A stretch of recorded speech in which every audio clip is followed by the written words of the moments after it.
Isang mapagpalang araw sa ating lahat mga kapatid. Ako muli si Adrian Bernales ng Batch 3 at ito ang aking daily devotion. At ngayong araw ay pag-uusapan natin ay kung saan nagmula ang kaluluwa o traducianism, at ang ating Bible verse ay mula sa Psalm chapter 51 verse 5. Sasabi sa ating scripture ngayong araw, "Behold, I was shapen in iniquity, and in sin did my mother conceive me."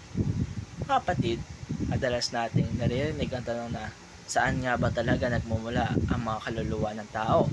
At sa ating pagninilay-nilay, pag-aaral ngayong araw, ay pag-usapan natin ang konsepto ng traducianism.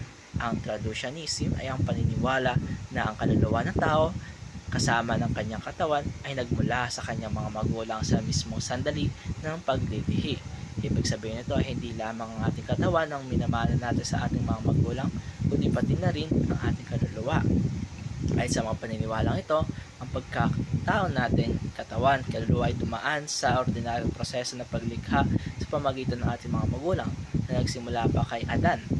Kaya lahat tayo ay nagmamana ng makasalanang kalikasan dahil si Adan mismo ay nagkasala, tulad ng sinasabi sa Romans chapter 5 verse 12, "Wherefore as by one man sin entered into the world, and death by sin, and so death passed upon all men, for that all have sinned." Ang ating isipin, ito ang nagpapaliwanag kung bakit kahit bagong silang pa lang ang isang sanggol ay may likas na makasalanan na tayong kalikasan. Hindi dahil gumawa na siya ng kasalanan, kundi dahil ito ay minana natin mula kay Adan. Kaya ngayon mga kapatid ay pag-usapan natin ang mga pangunahing turo ng traducianism. Unang-una dito ay the human soul came from human parents. Ibig sabihin hindi lang katawan ang binibigay ng ating mga magulang sa atin, pati na rin ang kaluluwa. Ang ating buong pagkatao ay bunga ng kanilang pagsasama, at dahil doon ay nagiging bahagi tayo ng lahi ni Adan.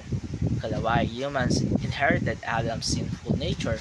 Ito ang dahilan kung bakit sinasabi ni David sa Psalm chapter 51 verse 5, "In sin did my mother conceive me." Hindi ibig sabihin so na ang pagbuo sa kanya ay kasalanan, kundi pinapakita lamang na mula pa sa sinapupunan ay dala niya na ang likas na kasalanan, ang sinful nature ng tao. Kaya minsan ay napapaisip tayo kung bakit ba madali sa atin na magkasala, dahil ito ay sa ating nature na pinanganak tayong makasalanan mga kapatid. Panghuli, humans need Christ to become a new creation. Ito ang pinakamahalagang bahagi dahil nga minana natin ang makasalanang kalikasan natin kay Adan. Tanging si Kristo lamang ang daan upang tayo ay maging bagong nilalang. Gaya ng sinasabi sa 2 Corinthians chapter 5 verse 17, "Therefore, if any man be in Christ, he is a new creature. All things are passed away. Behold, all things are become new." Kaya mga kapatid, dahil kahit likas tayo makasalanan, ay mayroon pa rin tayong pag-asa kay Kristo. At iyon ay ang kaligtasan at pagbabago kay Kristo. At dito nagtatapos ang aking daily devotion. Maraming salamat sa panonood.